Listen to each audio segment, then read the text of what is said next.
Stratospheric ozone forms when UVC rays from the sun hit O2 molecules that break them down into O's, and then they react with the other oxygen molecules, O2, in the air to form O3, which is ozone.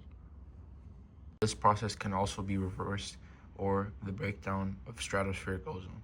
So the UVC rays from the sun hit the O3 molecules, or ozone, and it breaks it down into O2 and O, and then these react and make O2, and they just form back into oxygen molecules in the atmosphere.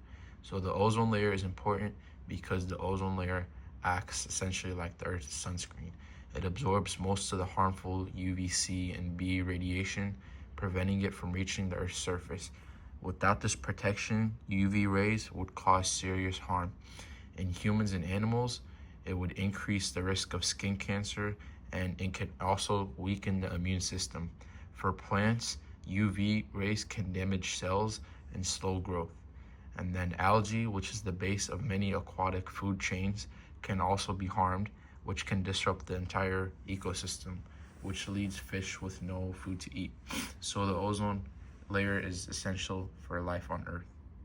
So anthropogenic ozone depletion happens when CFCs that come from refrigerators and air conditioners that get hit by UVC rays from the sun, and they break off one chlorine. This chlorine reacts with the ozone, O3, already in the air, and it only takes one oxygen atom from it, so it becomes Cl and O.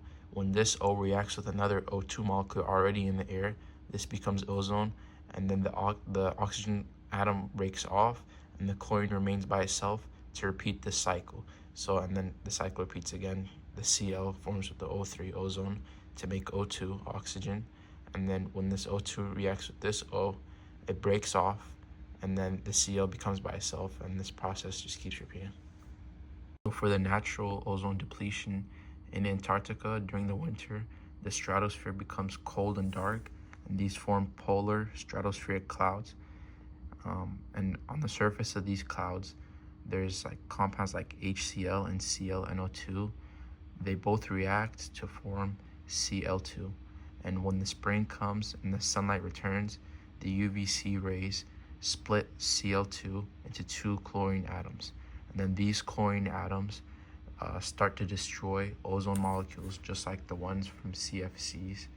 And this process causes the seasonal ozone hole above Antarctica.